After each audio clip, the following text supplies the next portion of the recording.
All right, Allison. Allison, where are you from originally? Where'd you grow up? I am from South Florida. I grew up in Pompano Beach, which is about an hour north of Miami. And tell me about your family. Grew up in a good, stable family, had both my parents and my two older brothers. My parents both worked 9 to 5s, and they were also very involved in the church. We went to a Baptist church that was in our neighborhood, and my dad did music. He was in the praise band, and my mom taught like an exercise class there. So between work and church, they had a lot of obligations. We're very busy, which made me very busy. I was, always at the church or doing some sort of extracurriculars. My brothers are 9 and 10 years older, so they weren't really forced to be involved in church anymore at that point. They were really into skateboarding and like fishing, boating, typical kind of Florida activities. We actually had a half pipe built in our backyard, so they always had friends over, and I was just like their biggest fans. We were really close, even though I was, much younger. I loved hanging out with them and their friends and like cracking jokes, telling stories. I was kind of like a little comedian to them, and they were pretty good about like letting me be around. There was obviously typical like sibling teasing, but overall like they were very kind to me and like treated me like a friend. And everything was good and stable, and my parents made sure we had everything that we needed. And then up until middle school is when things started changing. My brothers had kind of already like moved out sort of once they turned 18, but were in and out, and things started like disappearing in my house. Laptops, gaming stations, anything of value, right? Like my dad had really expensive music recording equipment, and it started disappearing. And that's when it became known that my oldest brother Logan was an addict, and he was using. My parents found out because one of his friends called my mom because they were concerned about him. And he was working at a bar at the time, and his close friend and roommate was also using oxys and introduced it to him. And I should note that in 2004, he was in a really bad car accident. He was 18, I was 8, and he shattered both of his ankles, had surgery with like metal plates and screws. So he had physical pain, right? But he was never prescribed any real painkillers. Like after that surgery, he was in a wheelchair, did physical therapy, and was fine. But yeah, he still suffered with pain when he was on his feet for long hours. They would get really sore in the cold weather. They would get swollen, and luckily it doesn't get very cold in Florida, but there's still winter months. And so he was dealing with that pain and, working at that bar all night long shifts. His friend was like, try this, it'll work for you. And it did. And he was obviously dealing with a lot of internal pain as well, but you would never know because he was like just one of those like nice, cool, popular guys, like tons of friends, girlfriends, always smiling, laughing. Like looking at him, you'd have no idea. He was very handsome. Like he had, everything kind of going for him. When you say internal pain, meaning what? Low self-worth, Oh, I see. anxiety and depression. But yeah, like I said, from the outside, you wouldn't know. He looked like a guy who, had friends and had a positive life going for him,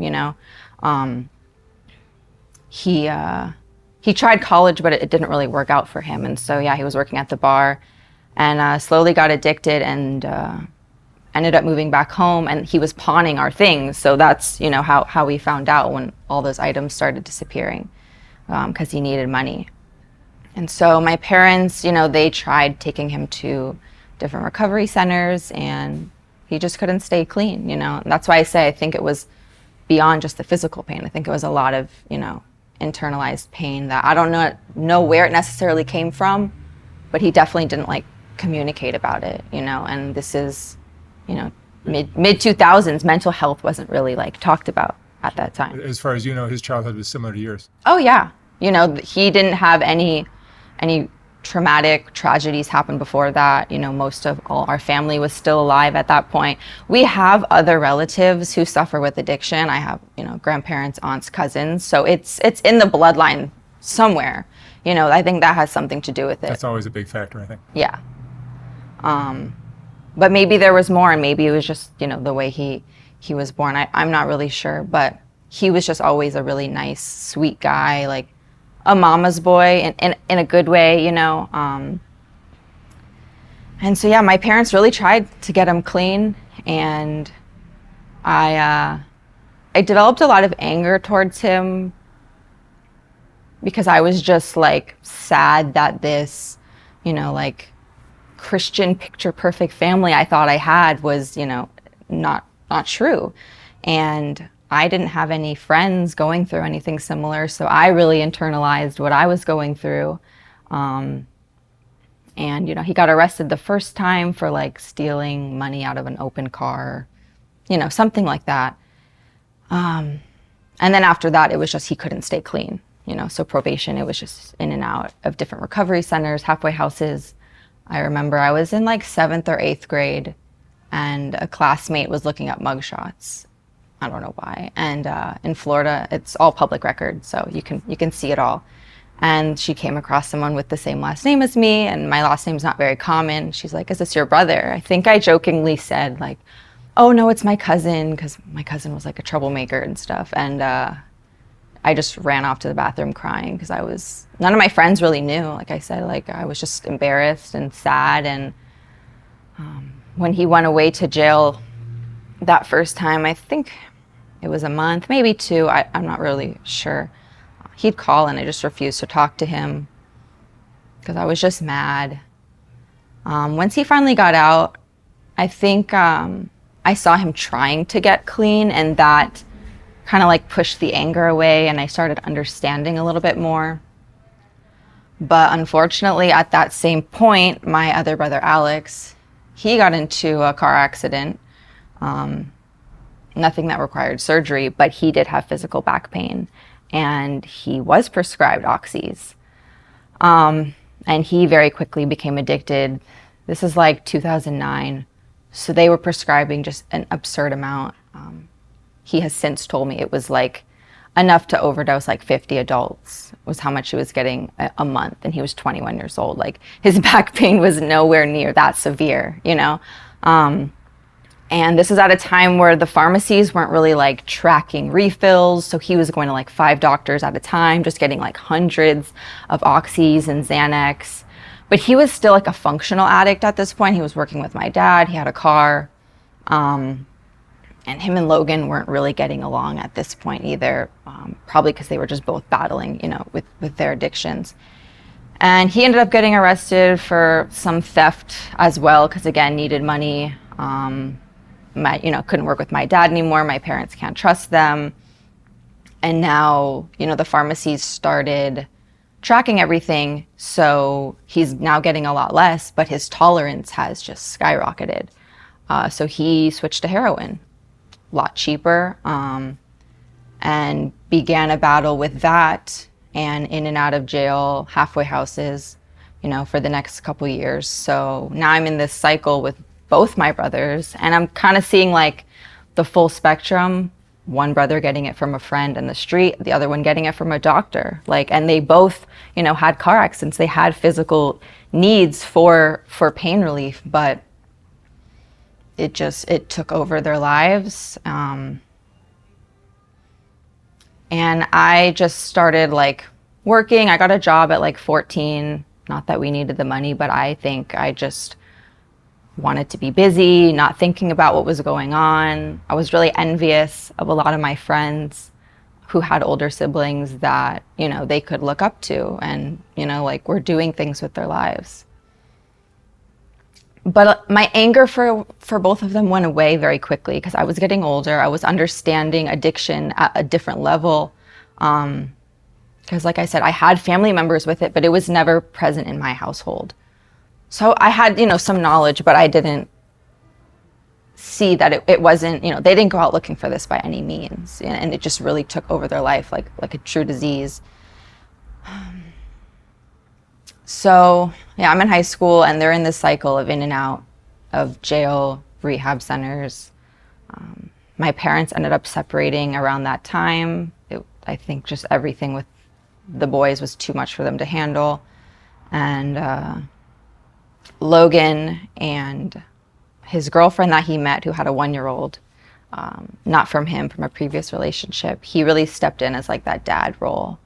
And it was really cool to see him like in that space because he really loved that little boy like it was his own son. But you know, he was still struggling, and very quickly they moved in with me and my mom. But you know, that was not a long-term solution. So they decided they were going to move to Maine, which is where his girlfriend was from, so that her family could help.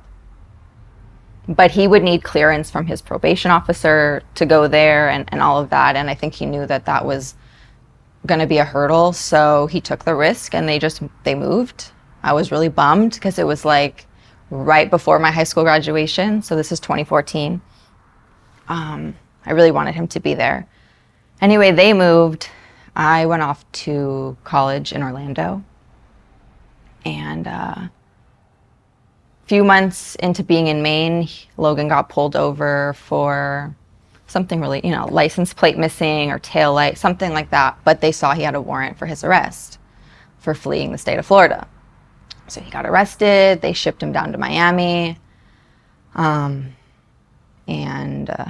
he got sentenced 3 years in prison. And I remember the day my mom called me after the hearing, like I was in my apartment of my college room, and when she said 3 years, like I just felt like that was an absurd amount of time for someone that I know is not a criminal but is just suffering. And like, you know, I think my parents felt relief knowing like, well, at least we know he's going to be safe for 3 years and we don't have to live in this fear that he's going to die. Because I mean, my biggest fear growing up was getting a call that one of my brothers overdosed. Like, I didn't really have a lot of other things that I was fearful of but that.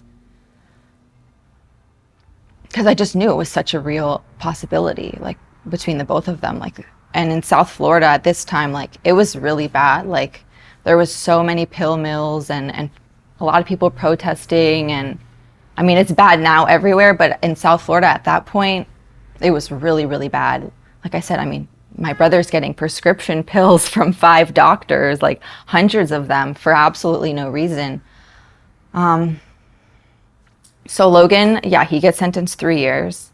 And they sent him up to a men's prison in northern Florida, like up by the Panhandle. And I visited him a few months to a year into him being there with my mom and her new husband. And it was really good to see him. He was doing well. He was covered in tattoos. He had a few going in, but not like how many he got. But he was doing good, and we talked all the time. I was always putting money on his books, and he'd call me and we'd write letters, and like we stayed really close during those years that he was in there. And then during that time, I moved out here to LA. So he was like vicariously living, you know, through me, and I was like pursuing a career in entertainment. So I was working on like some really cool projects with like movies and TV, and I know I was making him proud. And that was important to me. And during that time, I actually got this tattoo for him, which says "Your will is strong," because he had, "My flesh is weak, my will is strong."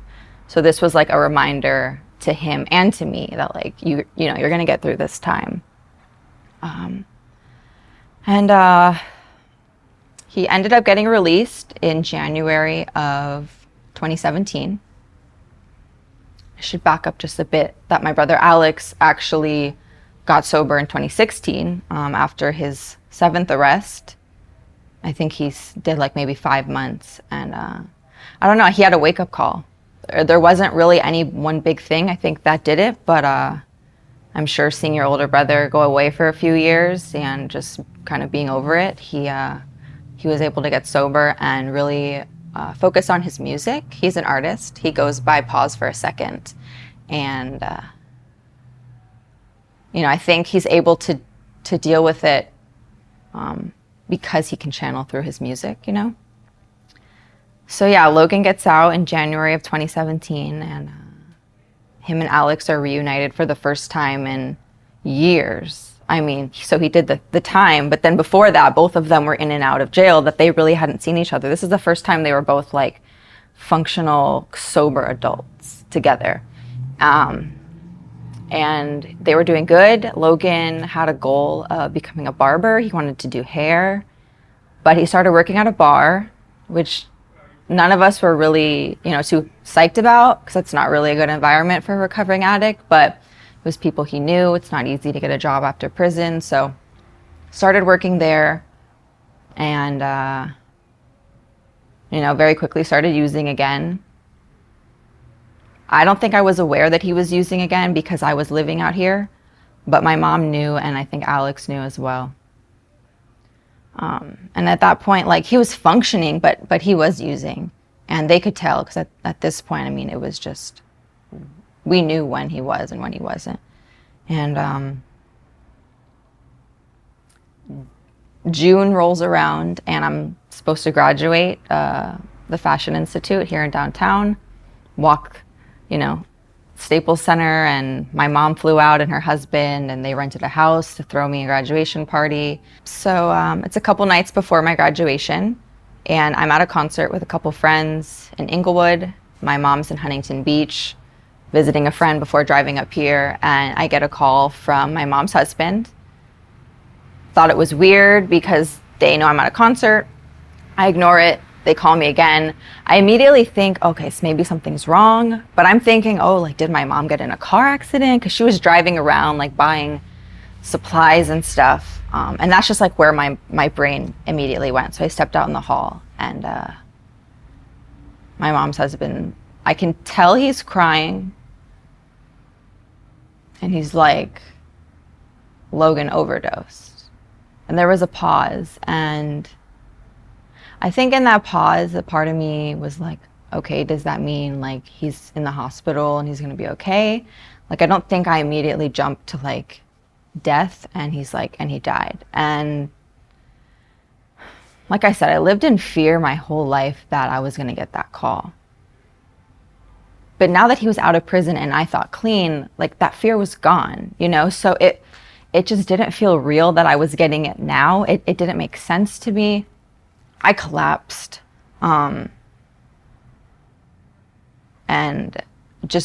I tried to go back to the concert because Logan loves music as well. He sang and played guitar, and I was like, Logan would want me to just stay at the concert, and that's when like it really hit me, and I couldn't. I go outside, and I called my mom, and I never cursed around my parents. I was like, Mom, fuck my graduation, like, we need to get on the next flight home. We need to go home. We need to be together. And really the worst part is that my brother Alex is the one who found him. So what happened was Logan didn't show for work, which is just not like him. So they called Alex because they knew him, and I think he instantly knew something was wrong. So he went to the apartment that Logan was staying at. And he found him. I think he had to break a window to get in or something. And like, I hate that he has to live with not only the grief of losing his brother, but like that memory. Obviously, I've pictured what I think that looks like, but I don't know. I've never even been to that apartment. I have no idea. That memory lives in his brain. And as a recovering addict himself, I mean, you would assume they would start using again, right? And the fact that he has stayed clean, like, I don't think any of us give him enough respect for, because he is dealing with this on such a different level than we are, even though it's deep for all of us, But yeah, he found him with his girlfriend at the time, and then my dad showed up, but it was too late. He was already gone. It was cocaine laced with fentanyl. And he was one of 10 people who died that night within a 2-mile radius. So, I mean, it was obviously all got it from the same dealer, the same source. And afterwards, they had gone through his phone and saw text messages between him and whoever. And he knew that this was like some harder stuff. I don't know if he knew it was exactly fentanyl. I know he didn't have a death wish by any means, but I think maybe he thought like it's not going to happen to him just because it had been so long, you know, that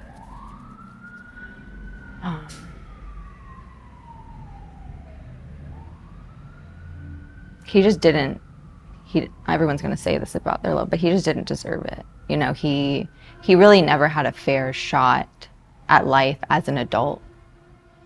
Like I said, he had his accident at 18, and from there it was just a vicious cycle. Yeah, I mean, a part of me died with him, part of my brother, part of my parents. None of us have been the same since.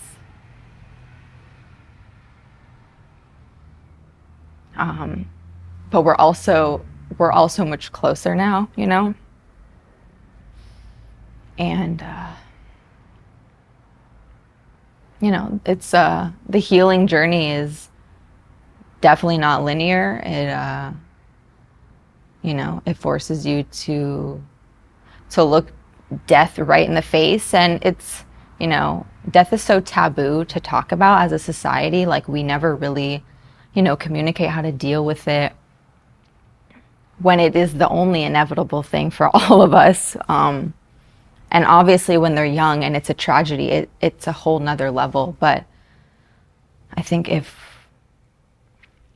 I don't know, my understanding and the way I look at death now is very different than when I was growing up in church and even beyond that, because I was never like super in a specific faith. But I try not to look at death now as like this permanent ending thing. I see it now as a lot more of a transition, because I do feel him here. Like, his energy and his essence is strong. And he's definitely with me all the time, giving me signs. And my brother and my mom, they get signs all the time. And he pops up in my dreams from time to time. And they feel very real, because they're always like a normal kind of thing. But it's almost like homecoming-esque, where he's here with me and we acknowledge that like he's back, but we don't acknowledge where he was. So it's very interesting, but it feels very real. And you know, some pretty big opportunities and blessings have come to me in the last couple years that he definitely had to have like some part of in like a spiritual way. I ended up becoming a personal assistant for one of the biggest celebrities, who was one of Logan's absolute favorite artists. And it's a job that found me. So I just feel like he had to have something to do with that. There's just no way he didn't. And then shortly after that, I had my daughter, which was the biggest blessing. And I see a lot of him in her, a lot.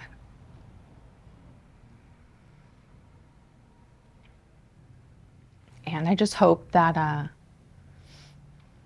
you know, I can do him fair justice of explaining to her how awesome of a guy he was, and that he was so much more than his addiction. You know, and I hope I can instill a lot of knowledge in her about mental health and addiction, and you know, just about loving people. It's weird, because I love this version of myself the best. I'm in the best place in my life, and it sucks that he's not here to see it. And just how I've evolved and like my level of awareness and consciousness. There's so many conversations I wish him and I could have had, because he was a really great listener, and he really made you feel heard and supported. And like, my parents supported me coming to LA and following my dreams, but the support that I felt from my brother felt very different, like true belief. Like, he knew I could do this. There's no doubt in his mind. And I don't think he felt like anyone had his back in that way.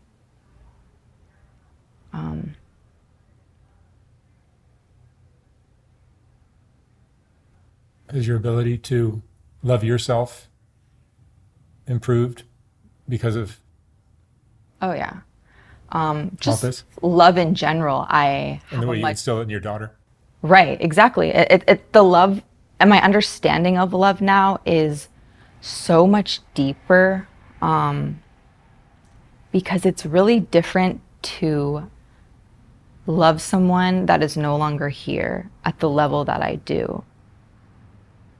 Obviously, I love my daughter in an indescribable way, and I love my partner and my family and everything. But the love that I have for Logan now that is still coming through, like it's still growing every day. Like in these moments and in times that I can keep his name alive and share his story, it grows and grows and grows. And so I'm blessed in that I get to feel this deeply, even though it came from like such a tragedy. And if I can instill just an ounce of that in my daughter, and that can be a ripple effect, to end these generational curses, then I'll be proud of that for sure. And yeah, I mean, I'm blessed that my brother Alex is still here with us today. I'm blessed that he has been strong enough to never turn back to opioids, and he is out here really, really killing it and living his best life right now. And the two of us are closer than ever, and everything we do for Logan. Because one of the last things he told Alex and my mom was, he was like, I just want to shine. And it's like he always was. He was always shining, but he could never see it. Like, I've never met anyone to ever say anything bad about him. Everyone at his funeral and all of his friends, like, were truly mourning because he was a very genuine person. And he really impacted a lot of people in ways that I hope somehow now he can see and understand. I just wish he could have seen it then. Yeah, he was a star. He still is a star. I feel his energy here right now. Like constantly I'm feeling his presence. I feel like guidance that I get is from him. I asked him for a sign not that long ago. I asked him to show me some sort of physical sign, right? I'm very into spiritual, metaphysical space, and I don't necessarily like stick to one truth. And I asked him to show me a sign in the form of a purple dolphin. And I wanted to be very specific so that it wasn't something I see every day and my brain would just be reaching to, think that was the sign. So I said, I want a sign in the purple dolphin. Purple was his favorite color. He loved the water. And I didn't expect to like get a sign quickly. I know it can take weeks, months, days. I read a book called Signs, which shared a lot of people who experienced signs from their loved ones. And that same night I was scrolling Netflix and I saw a cover to a Barbie movie with 3 dolphins, and one of them was a purple dolphin. And I had to like pause for a second and be like, did he really already give me this sign? And I almost felt like this energy of like, really, Ali, like you're asking me for a sign. Like, I thought we were past this, like, like because I feel that in tune with him still.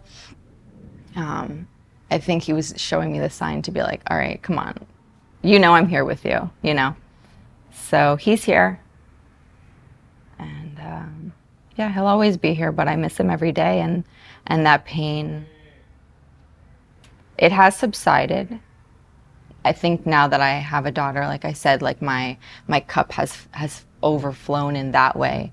But it's also made me have a much better understanding of what my parents are going through, having lost their firstborn. Because there's no way I could understand that before I had a daughter. I thought the pain I'm feeling of losing my brother is like as deep as it can get. And, once I had a child, I was like, I can't imagine what my mom and dad are feeling.